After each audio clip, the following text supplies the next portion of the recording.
أما بعد فأعوذ بالله من الشيطان الرجيم بسم الله الرحمن الرحيم ولا تقولوا لمن يقتل في سبيل الله أموات بل أحياء ولكن لا تشعرون صدق الله العظيم وصدق رسوله النبي الكريم ونحن على ذلك لمن الشاهدين والشاكرين والحمد لله رب العالمين. بعد توحید کے متوالوں، شمع رسالت کے پروانوں، غوث و خواجہ کے دیوانوں، آئیے سب سے پہلے گنبد خضرا میں آرام فرمانے والے آقا و مولا حضور تاجدار مدینہ صلی اللہ تعالی علیہ وسلم کی بارگاہ بے کس پناہ میں درود و سلام کا نذرانہ عقیدت پیش کرے پڑے آواز بلند اللہم صلی علی سیدنا محمد وعلی آل سیدنا محمد واصحاب سیدنا محمد وبارک وسلم. ملے گی جنت پیے گا کوثر اسی کو محشر میں چین ہوگا. ملے گی جنت پیے گا کوثر اسی کو محشر میں چین ہوگا. نماز اس کی قبول ہوگی کہ جس کے دل میں حسین ہوگا. محمد کے گھرانے کے سب پھول ایسے ہیں، محمد کے گھرانے کے سب پھول ایسے ہیں جو بن پانی کے تر رہتے ہیں مرجھایا نہیں کرتے.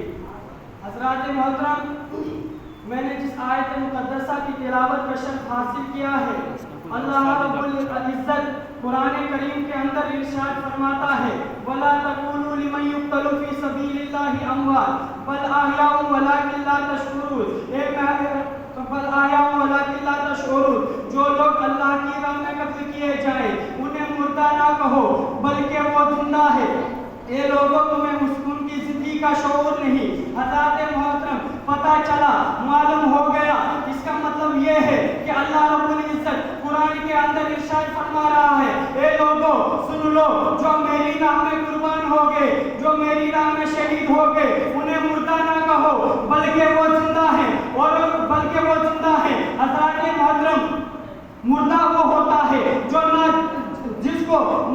دے سکتا ہے، نہ کچھ دے سکتا ہے. اللہ تبارک و تعالیٰ کہہ رہا ہے جو میری راہ میں شہید ہو گئے انہیں وہ زندہ ہے، انہیں مردہ نہ کہو. حضرات محترم، سوچنے والا سوچ سکتا ہے، گمان کرنے والا گمان کر سکتا ہے کہ اللہ رب العزت نے مردہ کہنے سے منع فرمایا، لیکن مردہ تصور کرنے سے منع نہیں فرمایا، مردہ گمان کرنے سے منع نہیں فرمایا. تو آئیے قرآن کے اندر چلتے ہیں، قرآن سے پوچھتے ہیں تو قرآن کہتا ہے وَلَا تَحْسَبَنَّ الَّذِينَ قُتِلُوا فِي سَبِيلِ اللَّهِ أَمْوَاتٌ بَلْ أَحْيَاءٌ عِندَ رَبِّهِمْ يُرْزَقُونَ. جو لوگ اللہ کی راہ میں قتل کیے جائیں انہیں مردہ گمان بھی نہ کرو بلکہ وہ زندہ ہے اور اپنے رب کے پاس سے رزق پاتے ہیں. وہ شہید ہیں جنہوں نے اپنی فانی جانوں کو قربان کیا تو حیات ابدی پائی. وہ شہید ہیں جنہوں نے اپنی خاطری جانوں کو قربان کیا تو حیات ابدی پائی. حضرات محترم، کتنا اچھا سودا ہے. فانی دے دو اور باقی لے لو، ادنا دو اور اعلیٰ لو. یہ سودا صرف اللہ ہی کرتا ہے، یہ سودا صرف اللہ ہی کرتا ہے. حضرات محترم، پھر فانی جان بھی تو اسی کی دی ہوئی ہے، پھر فانی جان بھی تو اسی کی دی ہوئی ہے.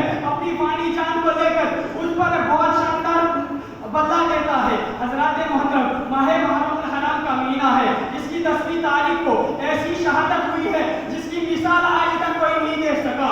یہ ماہ محرم الحرام کا مہینہ ہے، اس میں ایسی شہادت ہوئی جس کی مثال آج تک کوئی نہیں دے سکا. امام علی مقام وہ ایسی شہادت کر گئے جس کی مثال آج تک کوئی نہیں دے سکا، بلکہ یہ کہے کہ قیامت تک کوئی نہیں دے سکے گا. حضرات محترم، وہ امام علی مقام جس کے نانا امام الانبیاء ہے، وہ امام علی مقام جس کے بابا امام الانبیاء ہے، وہ امام علی مقام جس کی والدہ خاتون جنت ہے، بلکہ یہ کہے وہ امام علی مقام جس کو اللہ تبارک و تعالیٰ کے پیارے حبیب صلی اللہ علیہ وسلم نے فرمایا اے حسین اور اے حسن اور حسین تم جنتی جوانوں کے سردار ہو.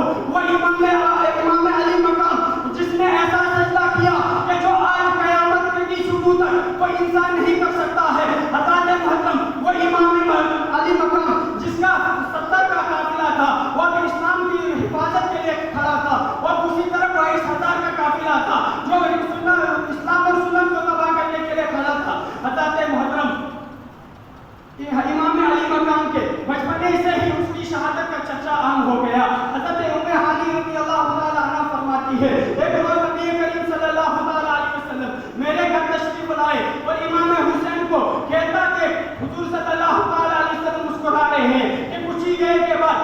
صلی اللہ تعالی علیہ وسلم کے چہرے پر غم کے آثار نظر آ رہے ہیں.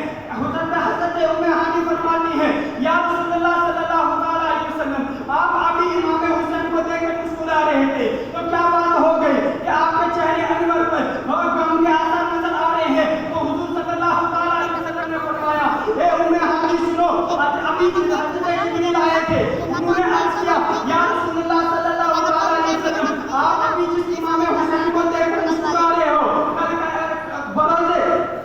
امام حسین کو دیکھ کر مسکرا رہے ہو, کربلا کی زمین میں وہ امام حسین شہید کر لیا جائے گا اور مجھے اس زمین کی مٹی دے دی. اے ام ہانی اس مٹی کو سنبھال کر رکھو, جس دن یہ مٹی سرخ ہو گئی تو سمجھ لینا امام علی مقام کی شہادت ہو گئی.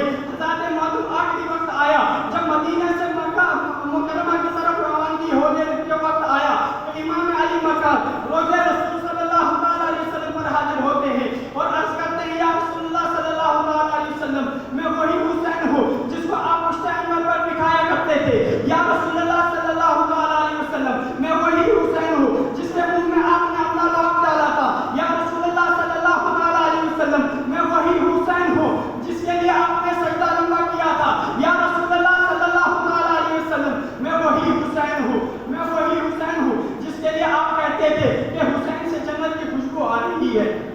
ذات محترم, تو اسی وقت جب ایسا ہوا رو رو کر عرض کرتے رہے تو حضور صلی اللہ تعالی علیہ وسلم وہ حضرت امام حسین کی آنکھ لگ جاتی ہے. حضور صلی اللہ تعالی علیہ وسلم جلوہ افروز ہوتے ہیں, عرض کرتے ہیں امام حسین میں دیکھ رہا ہوں کہ تو بہت جلد ہم سے آ ملے گا اور میں دیکھ رہا ہوں کہ تو ہمارے پاس بھوک اور پیاس کا جگر لے کر آ رہا ہے. اے امام حسین صبر کرنا, زخم کھا کر رونا بھی ٹھیک ہے لیکن مسکرانے کی لذت کچھ اور ہے. حضرات محترم دور کے حساب سے اپنا ماحول, دور اپنے حساب سے اپنا ماحول کے حساب سے ساز و باز کرتا ہے, لیکن اسلام میں ساز و باز کی کوئی گنجائش نہیں, اس لیے کہ اسلام اپنا ماحول خود پیدا کرتا ہے. حضرات محترم یہی تو وجہ تھی کہ کربلا کے اندر یزید اپنا ساز و باز کر چکا تھا, امام حسین کو اپنے رنگ میں رکھنا چاہتا تھا, لیکن امام حسین کے انکار کرنے پر حسین وہ سب کچھ کر بیٹھا جو ایک بدکار کیا کرتا تھا. حضرات محترم حسین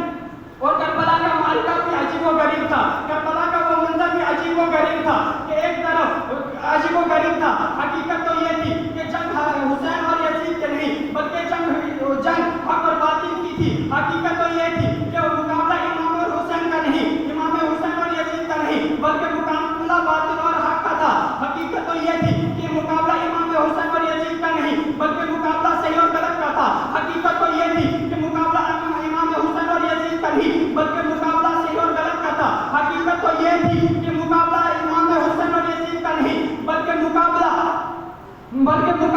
جنتی اور جہنمی کا تھا. حضرات محترم ایک طرف بھروسہ خدا کی ذات پر تھا, دوسری طرف بھروسہ جن و ساز و سامان پر تھا. ایک طرف قرآن کی تلاوت ہو رہی تھی, دوسری طرف شراب پلائی جا رہی تھی. اس وقت بھی امام حسین نے دادے شجاعت دیتے رہے. وہ امام حسین اپنے نانا کی وصیت پر عمل کرتے رہے. اے امام حسین تمہیں اپنے بھتیجے قاسم کا غم اٹھانا پڑے گا. حضرات محترم وہ امام حسین جس نے علی اکبر کی سوکھی زبان کو دیکھا, وہ امام حسین جس نے علی اکبر کی جوانی کو لٹتے دیکھا. اے امام حسین تمہارے شہید ہونے کے بعد, اے امام حسین تمہارے شہید ہونے کے بعد